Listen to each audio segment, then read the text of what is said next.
Bon, j'ai décidé de changer un petit peu. Comme vous pouvez le voir, je vais tenter de faire des vidéos plus régulièrement, même peut-être tous les jours, en mode un petit peu vlog. Alors, vlog, attention, ça va être juste, je vous dis ce que j'ai fait dans la journée. Peut-être même que je vais faire une partie tournée le matin, une partie tournée le soir. Là, je vous dis, j'ai lancé ça comme ça. En plus, je filme avec mon appareil photo. Là, je filme pas avec mon téléphone, mais j'ai commandé un stabilisateur pour le téléphone. Donc, je pense que je ferai un petit peu des deux. Je vais essayer. Je pense pas que ça va me rajouter un travail fou si je le fais tous les jours un petit peu, plutôt que vous faire vraiment un énorme récap. Je ferai quand même des grosses vidéos. Attention, là, c'est pas parce que je me mets à faire des mini-vlogs où je vous explique tout. Je ferai quand même des grosses vidéos, mais sur les sujets dont je vous ai parlé. Peut-être plus des grosses updates chaque semaine, juste des vlogs régulièrement. Je ne vais pas dire tous les jours pour l'instant, mais régulièrement. Et des grosses vidéos vraiment bien faites, montées et tout, pour les sujets importants, genre comment j'ai fait mon merch, comment j'ai fait mon support de clavier, tout ça. En fait, c'est juste pour que je puisse parler tous les jours au lieu de faire des stories. Je veux aussi faire des stories, mais moi je trouve ça cool. J'aime bien moi regarder des vlogs des gens, notamment des vlogs de gens qui font du DIY, des choses comme ça. J'aime bien ça, donc pourquoi pas. Alors où on en est aujourd'hui, on en est que comme vous l'avez vu, vous l'avez peut-être vu dans les stories, mais je ne l'ai pas dit ici, j'ai monté l'AMS qui permet de faire plusieurs couleurs, plusieurs matériaux sur le mur. Donc wall mount, ça a été une galère. Ça a été une galère parce que en fait, j'ai dû percer des trous. Déjà, il y en a 4 alors qu'il en faut que 2. Puisque j'ai percé des trous, j'ai mis des chevilles, sauf que c'était des chevilles de mort, des trucs. Moi, j'avais une vieille boîte de vis et de chevilles et j'ai utilisé ça. Mais c'était pas fait pour ça. En plus, c'est du placo. C'était un peu la merde. Donc, je suis retourné chez Brico Dépôt ce matin. J'ai été acheter des vraies chevilles, comment on dit j'ai oublié, molly. Ouais, des chevilles molly. Et je les ai installées. Alors, on m'a dit, ouais, mais il faut l'outil et tout. J'ai regardé un tuto sur internet, il suffit juste d'appuyer en même temps que vous tournez et ça marche. Je vais pas vous mentir que ça n'a pas l'air enfoncé à 100%, mais ça tient. Ça bouge pas, ça fait plusieurs heures là que ça tourne, ça bouge pas. Et de toute façon, au maximum, il y aura 4 kilos là-dessus. Et j'ai vu que normalement, une cheville, ça tient 40 kilos. Donc je pense qu'on est très large. Qu'est-ce que j'ai fait d'autre? Vous l'avez dû le remarquer aussi, j'ai vidé tout ça. Ici, je vais mettre les filaments pas utilisés et utilisés, mais les filaments en tout cas les plus courants. Ça, c'est les filaments que j'ai en double.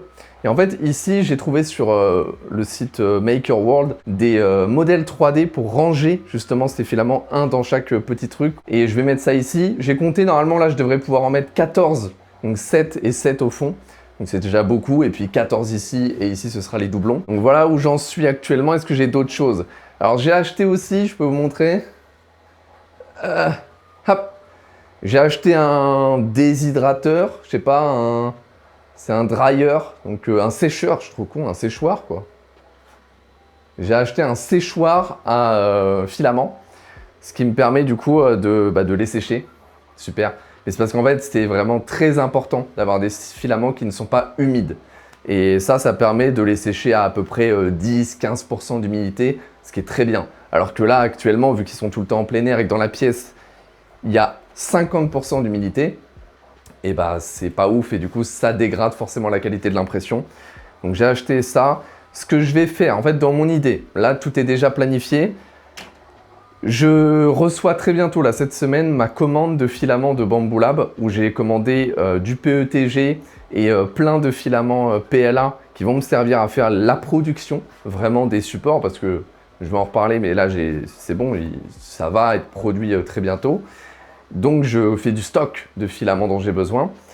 Ce que je vais faire, c'est que je vais prendre mes 4 filaments parce qu'il y aura 4 couleurs de support, je vous l'ai déjà dit, et je vais chacun les sécher dans le séchoir à filament. Alors ça prend quand même 8 à 12 heures pour un rouleau. Chacun les sécher, puis les mettre sur l'AMS, sachant que j'ai prévu, quand je vais recevoir le PETG transparent, j'ai prévu de faire un caisson ici. Il y a quelqu'un qui a designé ça, c'est un caisson qui permet du coup de garder au sec et de ne pas avoir l'humidité à l'intérieur. Et du coup, en fait, j'ai juste à les sécher une fois, après je les mets dans l'AMS et c'est bon. Et après, je ferai des roulements ou dès que je vois que j'ai un filament, un rouleau qui est bientôt fini, hop, j'en mets un nouveau dans le séchoir à filament et hop, je le mets là-dedans. Et il y aura un roulement comme ça. Alors peut-être qu'il me faudra 2 séchoirs plus tard, peut-être il y a des séchoirs qui permettent d'en faire 2 en même temps. Là, j'ai pas voulu investir trop, je voulais tester un petit peu. Là, j'ai mon rouleau de filament Silk qui est en train de sécher actuellement à 55 degrés pendant 8 heures à peu près. Comme ça, je vais pouvoir imprimer des petits trucs avec. Et voilà, j'ai aussi acheté, on le voit pas derrière, mais j'ai acheté un déshumidificateur du coup pour la pièce, un déshumidificateur électrique. Parce que du coup, avant que je le mette, on était à 60% d'humidité à peu près. Là, on est descendu à 50. Des fois, je descends à 48, 49. Donc, ça reste quand même beaucoup. Je pensais pas que même avec un déshumidificateur, ça restera à 50%. Mais apparemment, si. Il fait 24 degrés dans la pièce. Il n'y a pas de chauffage. 24 degrés. Pourquoi? Parce que, je sais pas, il y a un séchoir qui chauffe à 55 degrés. Il y a ça qui chauffe à 60 degrés le lit et 260 degrés la buse. Il y a le déshumidificateur qui chauffe aussi. 24 degrés. C'est pour ça que je suis en t-shirt. Hein. Vous m'excuserez même si c'est un gros t-shirt, mais travailler là-dedans, ça va être un peu chiant quand même. Mais en même temps, c'est bien. C'est bien pour l'impression. Plus il fait chaud et moins tu risques d'avoir comment dire, tes impressions qui se détachent du lit. Parce que s'il fait froid, eh ben, ça peut refroidir un petit peu trop la base et se détacher du lit. En tout cas, moi, c'est ce que j'ai entendu. Donc c'est plutôt bien qu'il fasse chaud. Le désavantage qu'il fasse chaud, donc c'est vraiment une balance quoi, c'est que plus il fait chaud, plus l'air peut contenir d'humidité. Si tu as 50% d'humidité à 30 degrés, c'est pas la même chose que 50% d'humidité à 40. Je crois, hein, dites-moi si je me trompe. Donc plus il fait chaud, plus tu peux avoir d'humidité dans l'air, et donc c'est pas forcément une bonne chose.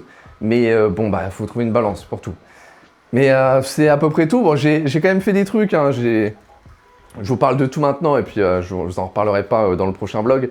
J'ai imprimé ça qui permet de ranger tous les petits testeurs. On va dire que ça s'appelle des swatchs, mais c'est des petits trucs qui vous montrent ce que donne le filament particulier. Alors, c'est que des trucs de Bambu Lab, il n'y a pas d'autres marques. Mais ça, par exemple, c'est le PETG transparent vert. Donc, je le mets là. Et en fait, je les ai tous comme ça. Et ça me permet de regarder, de tous les regarder et de voir s'il y en a qui m'intéressent. Et comme ça, je les commande sur le site Bambu Lab. Ça m'évite de commander pour rien. Donc, c'est vraiment cool. Ça a pris beaucoup de temps à imprimer ça quand même, mais c'est pas mal. Qu'est-ce que j'ai fait d'autre? Hop, j'ai imprimé ça pour faire tenir mes petites plates. Donc c'est pas mal, ça a pris vachement de temps ça. Je me rappelle plus, 8 heures je crois. Un truc comme ça. Mais sinon, tout se passe globalement bien. Je suis en train d'imprimer le support. C'est une nouvelle version du support. Je vous mettrai peut-être une photo. En fait, là, j'ai redesigné parce que en gros, ma dernière version, c'était ça. Voilà. C'était ça où, imaginez que là, il n'y a pas le trou. Ça, c'est la version avec support pour dongle. Mais imaginez, il n'y a pas de trou. Et c'était juste ça. C'était juste ça.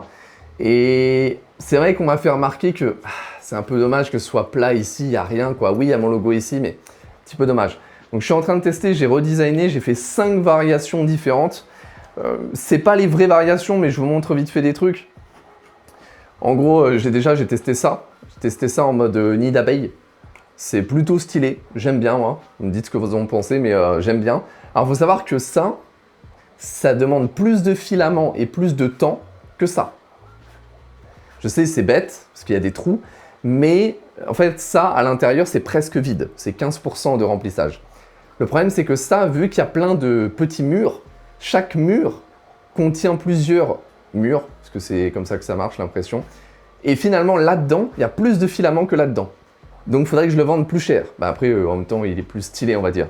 Mais ça prend 3h30 à imprimer. Ça prend 1h30. C'est bête, mais il faut le savoir.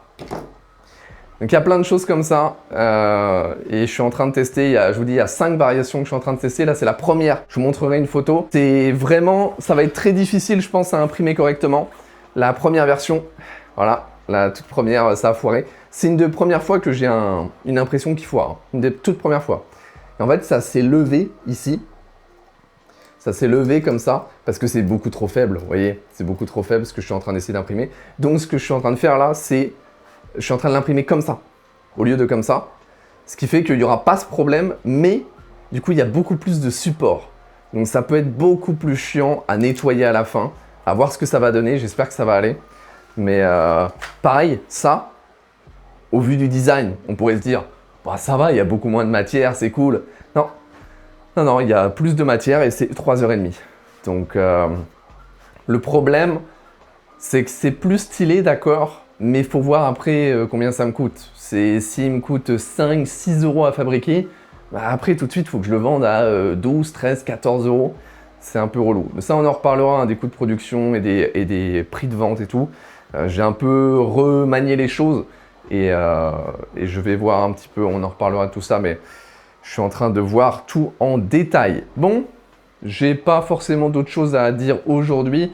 Je vous dis, on va faire des vlogs assez régulièrement. Vous me dites ce que vous en pensez, si vous aimez pas.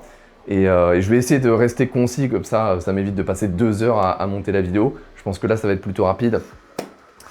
Je vous dis à la prochaine.